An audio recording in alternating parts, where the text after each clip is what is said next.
CCP structure. अब सबसे पहले हम इसकी पोजीशंस जरा देखेंगे कि पोजीशंस क्या क्या है। पोजीशंस देखेंगे।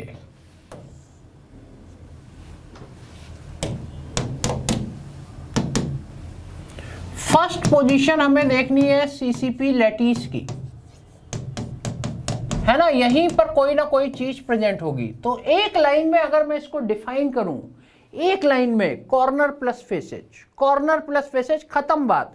ये भी बस वही क्यूबिक क्लोज, क्यूबिक वाली यूनिट सेल होगी। तो यहां पर कॉर्नर्स इतना बोल दिया, अपने आप काउंट करो। कॉर्नर्स प्लस फेसेज, ये आपका आ जाएगा 1/8 इंटू 8, हाफ इंटू 6, 1 + 3, 4। एटम्स भी हो सकते हैं, आयंस भी हो सकते हैं, कुछ भी हो सकता है। सेकेंड पोजीशन है ऑक्टाहेड्रल वॉइड की। ऑक्टाहेड्रल वॉइड्स, हर चीज यहीं पर कहीं ना कहीं मिलेगी। अभी मैं जब स्ट्रक्चर बताऊंगा ना, तो बस आप फटाफट इसको देख के बता सकते हैं, आराम से देख के बता सकते हैं।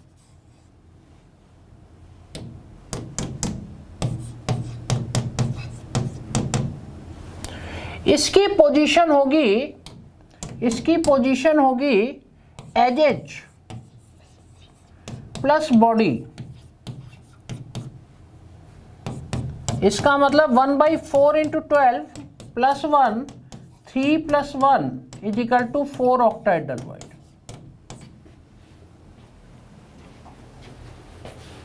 ये खाली भी हो सकता है, भरा भी हो सकता है। अब हम आते हैं third one is tetrahedral void की position.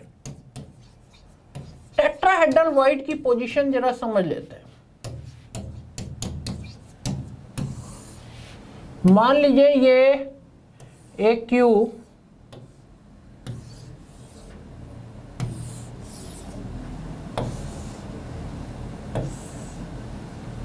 This is a cube. अब इसमें मैंने एक बॉडी डायगोनल डाल दिया, this is the body diagonal. और इसमें दो टेट्राहेड्रल वॉइड होते हैं, एक यहां पर है और एक मान लीजिए यहां पर है। इसकी पूरी लेंथ a√3 है, a√3 है। तो यहां पर जरा डिस्टेंस देखते हैं। दो टेट्राहेड्रल वॉइड हो गए, ये टेट्राहेड्रल वॉइड, और ये जो डिस्टेंस होगी this is a√3 divided by 4। दो के बीच की होगी a√3 divided by 2,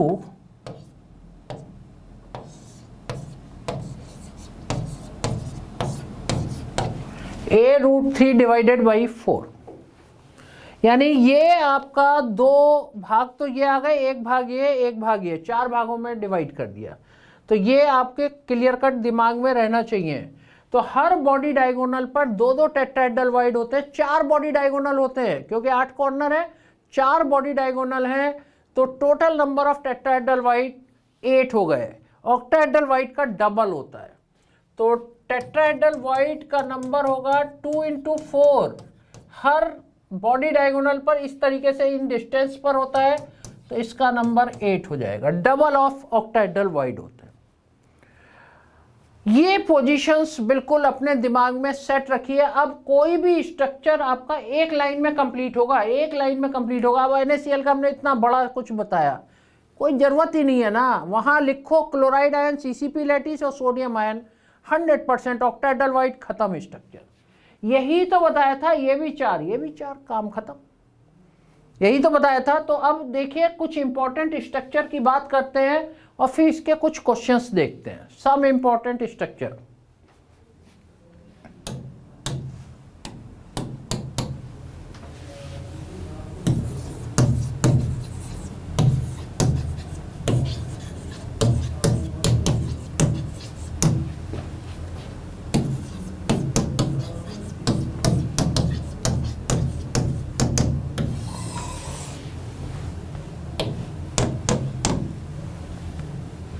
first NaCl और rock salt structure.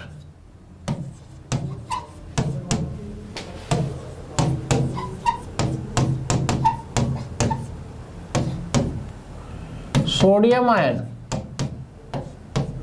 100% octahedral void, काम खत्म।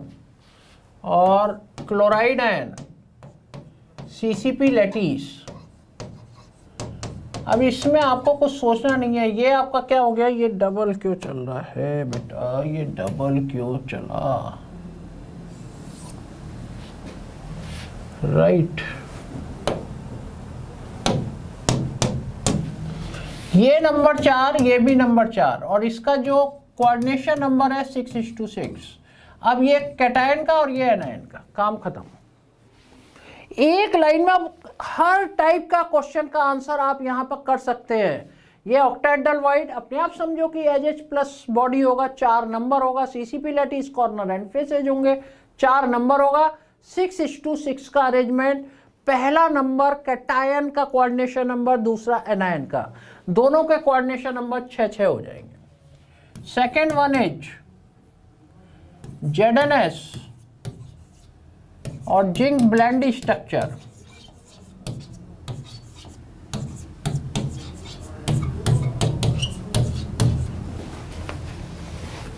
यहां पर सल्फाइड आयन CCP लैटिस और zinc ion 50% tetrahedral white, alternate tetrahedral white. ये भी नंबर 4, ये भी नंबर 4, 4:4 का अरेंजमेंट, 4-4 दोनों का coordination number. Third one is fluorite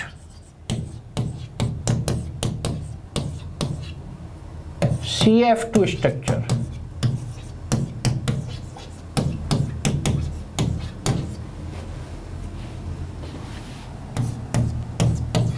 calcium ion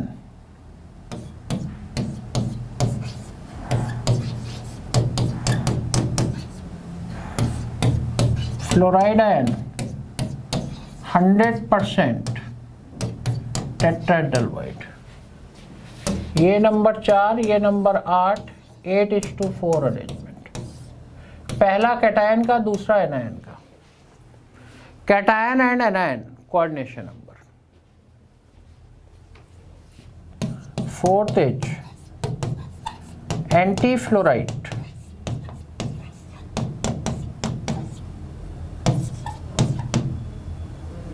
इसका एक एग्जाम्पल भी ले लेते हैं बेटा, Li2O एग्जाम्पल ले लेते हैं, और Li2O स्ट्रक्चर, Na2O भी हो सकता है।